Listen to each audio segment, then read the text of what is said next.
Im Mittelalter Bogenschütze zu sein, war nicht nur körperlich extrem anstrengend, es war auch mental zermürbend. Es ging nicht einfach nur darum, Pfeile abzufeuern. Es ging darum, einen Beruf zu überleben, der alles von dir verlangte und dir kaum etwas zurückgab. Die eigentliche Frage lautet nicht, war es duro, sino ¿podrías soportarlo? Convertirse en arquero no era una decisión libre. Für viele Jungen war es schlicht ihr vorgezeichneter Weg, festgelegt, noch bevor sie richtig laufen konnten. Die englischen Könige machten aus dem Bogenschießen kein Hobby, sondern eine Pflicht. Sie erließen Gesetze, die alle tauglichen Männer zwischen 7 und 60 Jahren dazu verpflichteten, jeden Sonntag nach der Messe mit dem Langbogen zu practicar. No se aceptaba ninguna excusa. Quien se saltaba el entrenamiento se enfrentaba a multas o incluso a ser expuesto al ridículo público. Imagina que tienes 10 años y te ponen un arco en la mano que casi te llega a la frente. Luego te dicen, ¡tira! Ni una vez, ni dos, cientos de veces, hasta que tus pequeñas manos se abran, hagan ampollas, sangren. Y a los adultos no les importa en absoluto. Lágrimas, quejas, dolores, todo da igual. Su lógica era simple y cruel. Si no puedes tensar el arco, eres inútil en el campo de batalla.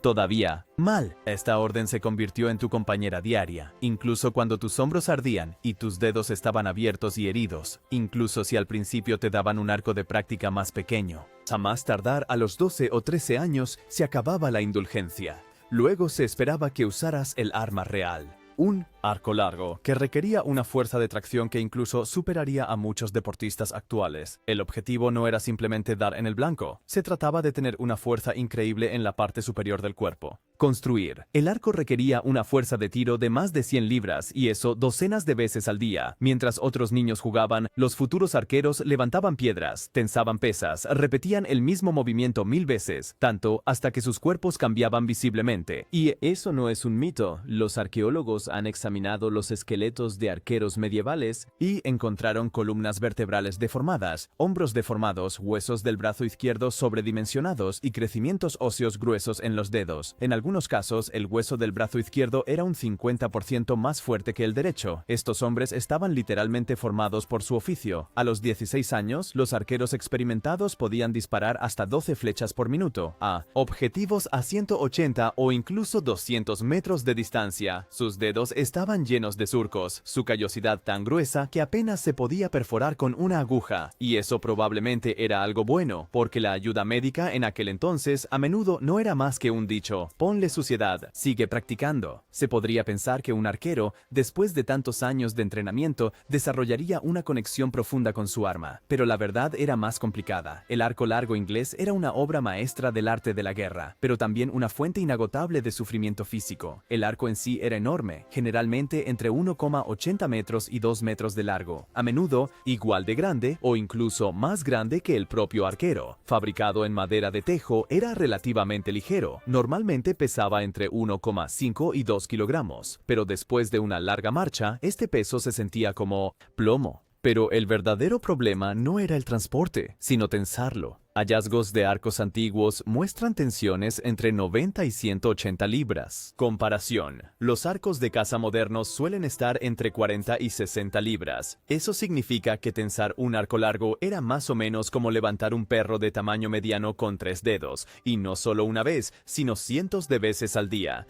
Este esfuerzo constante dejó huellas. Los esqueletos de los arqueros muestran huesos engrosados, columnas vertebrales comprimidas, desgaste extremo de las articulaciones y artrosis pronunciada. Algunos desarrollaron crecimientos óseos tan masivos en los dedos que probablemente sufrían de dolores crónicos todos los días, y sin embargo seguían disparando. El mantenimiento del equipo era todo un arte. La cuerda del arco generalmente estaba hecha de cáñamo o lino. Debía ser encerada regularmente y protegida de la humedad. Las cuerdas de repuesto se llevaban siempre, a menudo enrolladas y llevadas bajo el casco. Multitarea al estilo medieval. Y el arco mismo, si se almacenaba incorrectamente, por ejemplo, demasiado húmedo o con la tensión incorrecta, se deformaba o se volvía inutilizable. Incluso los arcos bien cuidados a veces solo duraban unas pocas horas en una situación crítica. Un solo día de combate intenso podía ser el fin para una pieza así. Significar. También las flechas debían ser ajustadas cuidadosamente. Si eran demasiado ligeras, perdían potencia de penetración. Demasiado pesados, volaban de manera imprecisa. Un arquero experimentado podía disparar de 10 a 12 flechas por minuto y compensar de manera intuitiva el viento, la distancia y el movimiento del objetivo. El tiro con arco no era una habilidad, era un Estilo de vida. Practicar diariamente era obligatorio. Partes enteras de la tropa podían ser castigadas si un solo arquero faltaba a un día de entrenamiento. Algunos arqueros incluso llamaban a sus arcos sus esposas. Los amaban y odiaban al mismo tiempo. Uno que una vez fue sorprendido bebiendo, se defendió con las palabras: «Mi arco lo exige todo de mí. La jarra por la noche es solo para mí». Y sin embargo, el arco era solo el comienzo. Porque lo que un arquero medieval llevaba consigo. Eso era un capítulo aparte. Equipaje ligero, no para los arqueros en guerra. Cuando sonaba el llamado a la batalla, llevaban tanta equipación consigo que incluso un soldado moderno sudaría. La carga no era solo psíquica, por el miedo al combate inminente, sino muy real. Herramientas para sobrevivir, armas, repuestos, provisiones, todo colgaba de su cuerpo. El arco largo en sí ya era un desafío, 2 metros de largo, hasta 2,5 kilogramos de peso. Tan solo al marchar, un incómodo monstrum. Sin flechas, era poco más que un bastón de andar desgarbado, pero las flechas no eran pequeños accesorios. Un arquero de guerra común llevaba entre 60 y 100 flechas, lo que significaba adicionalmente un peso de 3 a 6 kilogramos. Deportes afilados, poco prácticos, y estas flechas no estaban en elegantes carcaj en la espalda como en las películas. La mayoría se fijaban al costado del cinturón, se metían en las botas o simplemente se clavaban en el suelo con la esperanza de que nadie tropezara con ellas. Perder o disparar flechas en combate podía costarte la vida.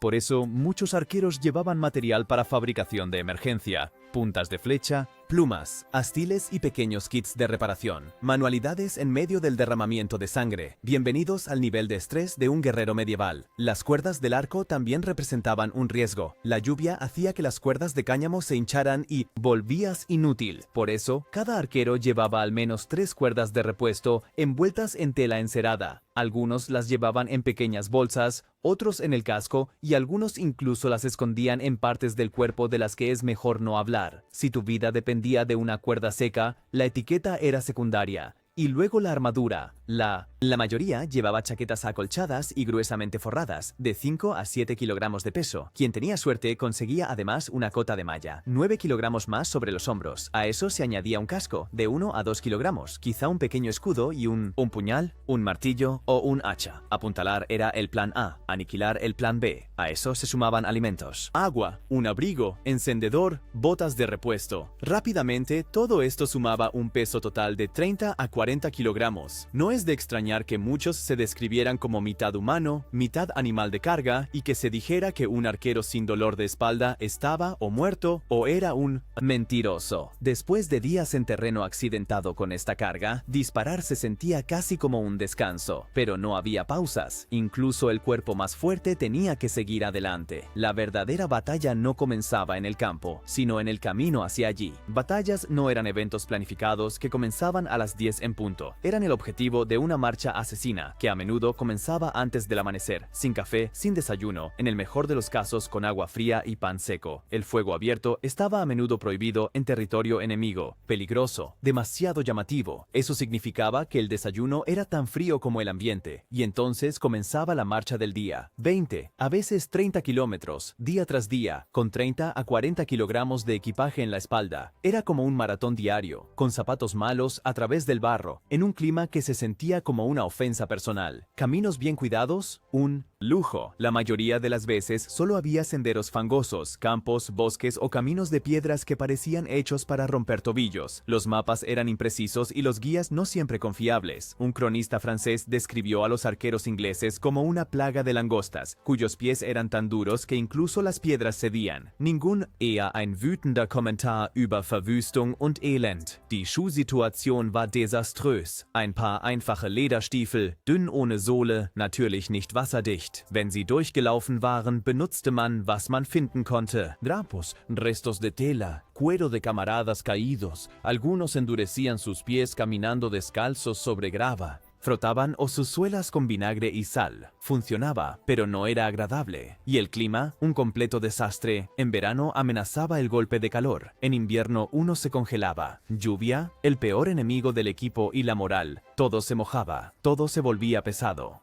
Cuerdas se extendían, las flechas se hinchaban, los arcos perdían su fuerza. A veces, ejércitos enteros simplemente detenían su marcha porque el lodo era demasiado profundo. Continuar hubiera significado ahogarse o asunto desconocido.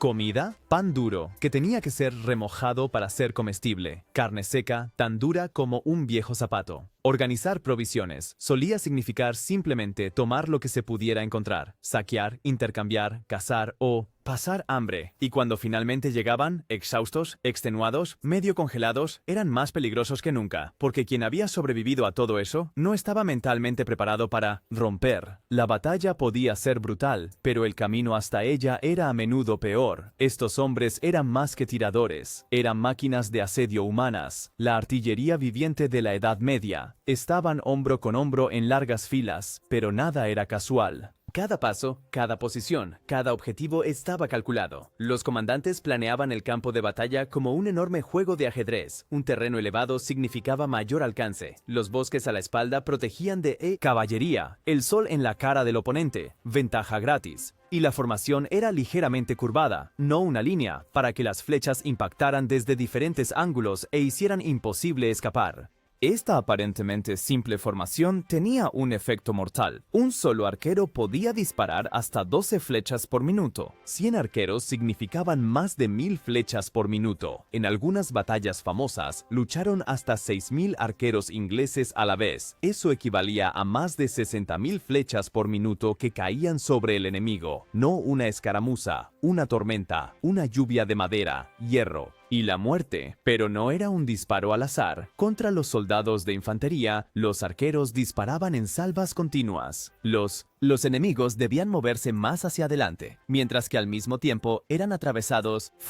Las flechas los transformaban en almohadillas de agujas andantes. Cuando las tropas a caballo atacaban, los arqueros clavaban estacas puntiagudas en el suelo, llamadas barreras antitanque, para detener a los caballos. Luego dirigían sus flechas hacia jinetes y animales por igual. Un caballo herido significaba un jinete cayendo y un jinete cayendo significaba una fácil objetivo. Estas flechas no solo eran numerosas, eran absolutamente mortales. Una flecha de guerra de un arco largo alcanzaba una velocidad de alrededor de 160 pies por segundo y podía penetrar 4 pulgadas de madera de roble. Una cota de malla apenas podía detener eso y hasta las mejores armaduras de placas tenían puntos débiles que podían ser atacados específicamente. Axilas, visera, articulaciones. La comunicación en el campo de batalla también estaba muy desarrollada. Gritar no servía de nada con todo ese ruido, así que los arqueros usaban banderas, cuernos y tambores. No una banda de marcha, sino un compás mortal. Incluso el clima y el terreno se trataban como variables matemáticas. Movimiento lateral, ajustar la formación, lluvia, cambiar el ángulo, espacio limitado, presionar al enemigo hasta que se bloquee. Así es como los arqueros cambiaron la forma de la guerra en la Edad Media.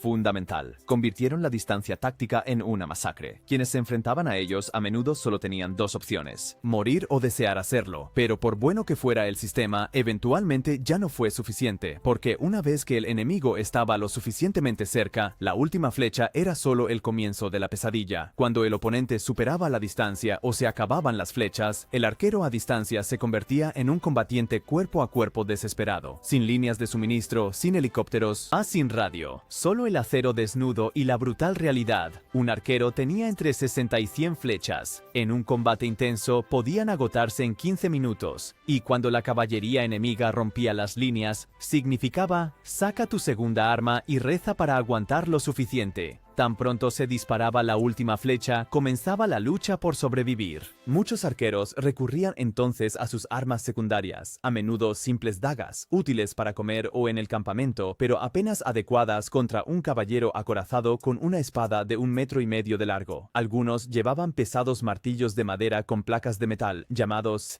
mauls. Un golpe preciso podía deformar armaduras, romper huesos, pero acercarse tanto significaba arriesgar la vida. Otros usaban pequeñas hachas, originalmente pensadas para cortar madera. Estas podían desgarrar escudos o atravesar rendijas de armaduras. Perforar. Algunos arqueros desesperados incluso usaban su arco como arma, como un bastón improvisado. Algunos reforzaban los extremos con tapas de metal. Imágenes de la época muestran a arqueros que con sus arcos intentaban derribar a los caballeros o defenderse de golpes de espada. Doch meistens war das vergeblich. Der Unterschied zwischen einem trainierten, gerüsteten Nahkämpfer und einem erschöpften Schützen war brutal. Los caballeros habían aprendido desde la infancia a manejar la espada, la lanza y su cuerpo. Llevaban entre 25 y 30 kilogramos de armadura, guiados por décadas de experiencia y equipados con armas excelentes. Frente a ellos estaba el arquero con un jubón acolchado con una herramienta como arma de emergencia, sin entrenamiento en combate cuerpo a cuerpo. Un cronista escribió que era como una lucha entre ratón y gato, solo que el ratón había disparado a toda la familia de gatos antes. No todos los arqueros murieron en estas situaciones. Algunos huyeron, otros sobrevivieron con heridas, algunos incluso mataron a sus oponentes y tomaron sus armas. Pero si te quedabas sin flechas, la muerte a menudo era solo una cuestión de azar. La transición de combatiente de larga distancia superior a luchador cuerpo a cuerpo inferior fue uno de los cambios de rol más duros en la historia de la guerra, y de alguna manera, a quien sobrevivía le esperaba el siguiente infierno, la medicina medieval, porque, a diferencia del servicio médico moderno, allí no aguardaba alivio, sino generalmente solo el horror. La mayoría de las heridas no eran limpias, una flecha atravesando el cuerpo, un músculo desgarrado, un brazo destrozado, eso significaba largos, dolorosos. Morir. Irónicamente, a menudo eran los propios arqueros los que resultaban heridos por flechas, debido a disparos erróneos, reflexiones o el caos en el tumulto. Si una flecha atravesaba el cuerpo, los médicos lo consideraban incluso una suerte, ya que entonces se podía limpiar la herida por ambos lados. Si la punta quedaba incrustada, comenzaba la pesadilla. Sans Zim. Las herramientas especiales como el pie de cuervo se utilizaron para extraer el hierro. Tasa de éxito, alrededor de 50%. El otro 50% moría temprano o sufrieron largo. Las heridas por espadas o mazas no eran menos graves, especialmente los huesos fracturados y las heridas desgarradas casi inevitablemente llevaban a infecciones, especialmente a la temida enfermedad llamada hoy gangrena, la única cura, amputación, y aún así sobrevivían al menos, la atención inicial era a menudo tan dolorosa como ineficaz. El primer paso, vino o aguardiente, no era beber, sino que se vertía directamente en la herida. Médicos medievales y bartenders modernos compartían una creencia: el alcohol ayuda con todo. Los cierres de heridas, espantosos. Las suturas se realizaban con cerdas o pelo de caballo sin ninguna esterilidad. La cauterización, quemar la herida con un hierro al rojo vivo, detenía la hemorragia, pero provocaba graves quemaduras y más. Infección. Los hospitales de campaña eran provisionales, abarrotados y peligrosos. Los heridos yacían sobre suelos de paja, la sangre se mezclaba con pus y suciedad. Las infecciones cruzadas no eran la excepción, sino casi una garantía. El conocimiento médico sobre las bacterias no existía todavía. En cambio, se culpaba al mal aire o a la sangre en mal estado de todo. Algunos remedios eran de hecho útiles. La miel, por ejemplo, tenía un efecto antiséptico. Otros eran francamente peligrosos. Excremento de animales, orina o papillas de plantas masticadas se aplicaban en las heridas abiertas. Analgésicos, si estaban disponibles, había alcohol o opio, pero la mayoría de las veces el paciente recibía una tira de cuero para morder y un sanador con oído selectivo. Muchos arqueros nunca pudieron volver a disparar después de una lesión. Un brazo o una mano dañados significaban el final de la carrera y el comienzo de un muy incierto vida. Algunos se mutilaban intencionalmente, se cortaban los dedos para no ser reclutados de nuevo. Si la automutilación es la decisión profesional más inteligente, se sabe cuán brutal era este trabajo. Incluso quien sobrevivía al entrenamiento, la marcha, la batalla y las heridas, no podía esperar descanso alguno, porque para todos los sacrificios, todo ese sufrimiento había apenas salario. Un arquero experimentado en la Guerra de los 100 años recibía alrededor de 6 peniques al día, aproximadamente el doble de lo que ganaba un simple campesino. Suena bien, hasta que se considera que tal vez se obtenían 2 galones de cerveza o una comida sencilla en una posada. Era suficiente para sobrevivir, pero no para vida. Peor aún era el pago en sí. En teoría se debía pagar semanal o mensualmente, pero en la práctica los tesoreros reales a menudo se quedaban sin monedas en medio del campo, semanas o meses sin salario, pero continuar luchando, por favor. ¿Por gloria? No, por una promesa del rey. En esta incertidumbre, el saqueo se convirtió en el programa de bonificación no oficial. Si estaba permitido o no, pronto dejó de importar a nadie. Si el sueldo no llegaba, el campo de batalla se convertía en una fuente de ingresos. El que llegaba primero a los muertos, guerra, ganaba más. Lo que se encontraba en el campo de batalla podía marcar la diferencia entre la pobreza y un breve momento de riqueza. Una buena armadura, una espada, un par de botas útiles o incluso un caballo. Todo eso podía superar medio salario anual. No es de extrañar, por lo tanto, que los arqueros después de la batalla no solo lucharan por sus vidas, sino también por ser los primeros en saquear los cuerpos. Entre las campañas se ponía aún peor. Während Friedenszeiten bekamen die meisten Bogenschützen keinen Lohn, obwohl sie weiterhin trainieren und ihre Ausrüstung instand halten. Durante tiempos de paz, la mayoría de los arqueros no recibían salario, aunque seguían entrenando y manteniendo su equipo. Musten. Muchos se ganaban la vida con trabajos de campo o aprendían oficios sencillos como la herrería o la carpintería. Algunos participaban en torneos de exhibición donde mostraban su destreza en el tiro, por premios insignificantes o donaciones del público. Y si resultaban heridos, apenas había compensación. Un arquero que perdía la mano con la que disparaba podía quizás esperar un pago único de unos pocos chelines. Demasiado poco para poder vivir de ello. En casos raros, los arqueros especialmente leales o exitosos recibían pequeñas parcelas de tierra como regalo de su señor, pero eso era la excepción, no eran la regla. Los costos médicos debían ser cubiertos por los hombres mismos y a menudo consumían el último resto de sus ahorros. ¿Previsión para la vejez? Ninguna. El único plan de pensiones era no te hagas viejo. Los sistemas de pensiones para los soldados comunes no existían. Simplemente no. Quien al envejecer quería abrir un negocio o comprar un pequeño terreno, tenía que hacerlo de su propio bolsillo. Y un sueño que pocos pudieron cumplir. Antiguas declaraciones de impuestos y censos de esta época muestran que muchos antiguos arqueros eran de los más pobres de su comunidad. Sus cuerpos maltratados solo eran adecuados para trabajos diarios simples, actividades físicas pesadas con un salario mínimo. Algunos utilizaron sus habilidades para enseñar a la próxima generación como instructores de tiro con arco, pero estas posiciones eran escasas y mal pagadas, y así la vida de muchos arqueros no terminaba con honor, sino en Armut. Muchos fueron enterrados en tumbas sin nombre, después de haber gastado sus últimas monedas en medicamentos o alimentos. Las mismas manos que una vez habían defendido reinos, al final no pudieron ni siquiera costearse un propio entierro. Cumplir. Pero no solo económicamente fue trágica la vida de estos hombres, también socialmente se encontraban entre los mundos. En la Edad Media, fuertemente jerárquica, el nacimiento generalmente determinaba el rango social. Los arqueros ocupaban una peculiar posición intermedia. Valiosos para ser ignorados, demasiado comunes para ser realmente respetados. La opinión de otras personas sobre los arqueros dependía a menudo del clima político o de las guerras. En tiempos de paz simplemente desaparecían de nuevo en la clase de la que habían venido. Los exsoldados se convertían en zapateros, taberneros, enterradores. Un día habían matado a docenas de hombres desde la distancia. Al día siguiente servían cerveza a alguien que nunca había salido de su pueblo. Su servicio militar traía, en la vida civil, ningún estatus, ni medallas, ni títulos honoríficos, ni derechos a prestaciones. La nobleza los miraba con una mezcla de desprecio y respeto pragmático.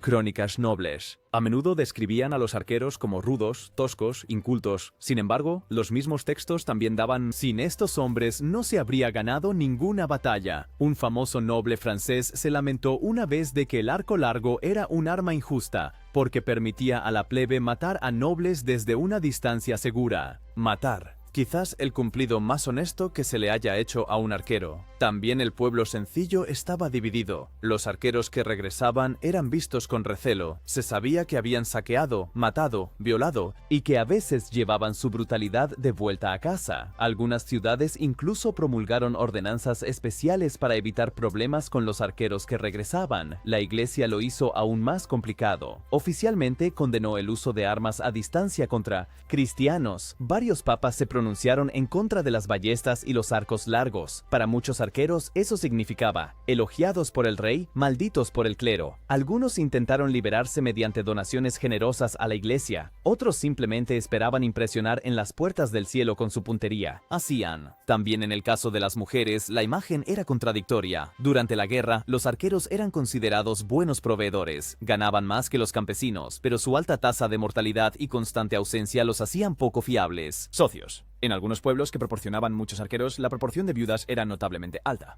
Frase "hasta que la muerte los separe" adquirió allí un nuevo significado. Para los niños, los arqueros eran a menudo héroes y, al mismo tiempo, una advertencia. Los muchachos los admiraban, pero temían la posibilidad de ser escogidos ellos mismos. Wenn Rekrutierer ins Dorf kamen, verbargen Mütter ihre kräftigsten Söhne, während Väter sie zögerlich vorführten, im Wissen, dass Überleben manchmal mit dem Besitz einer Fähigkeit zusammenhing. Am Ende lebten Bogenschützen in einem entre ellos, muy valorados en la guerra, tolerados en tiempos de paz, pero nunca realmente parte de la sociedad. Dominaban un arma que deformaba sus cuerpos, se enfrentaban a peligros ante los cuales los soldados modernos se estremecerían, y lo hacían por un salario que apenas les alcanzaba para vivir. Entonces, ¿crees que hubieras tenido lo necesario para ser un arquero medieval? Si es así, felicidades. Entonces eres más duro que la mayoría de los caballeros que alguna vez llevaron armaduras brillantes.